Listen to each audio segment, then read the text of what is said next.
Dans l'imaginaire de Pierre Sanson, le canal du Midi n'est pas un chenal aussi paisible qu'il y paraît.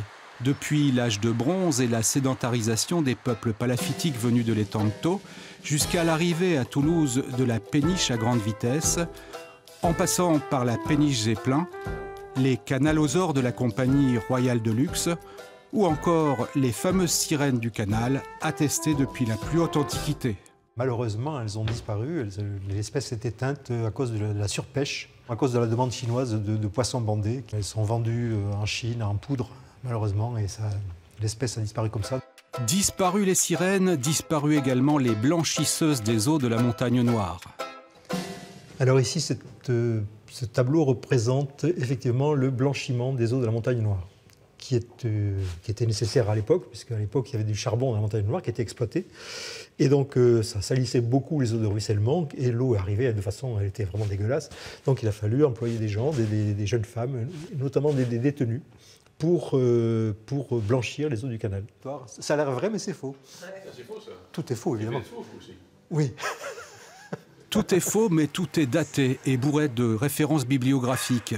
4 années de recherche et des centaines d'heures de collage numérique de photos, dessins et autres peintures auront été nécessaires à cette exposition dans le très officiel musée du Canal du Midi.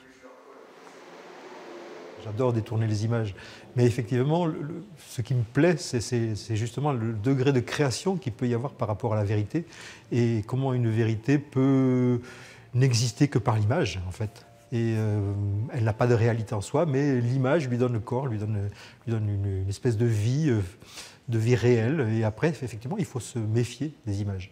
Ce qui m'intéresse dans l'univers de Pierre Sanson, c'est la profusion de son imagination, qui est sans limite, et puis son humour.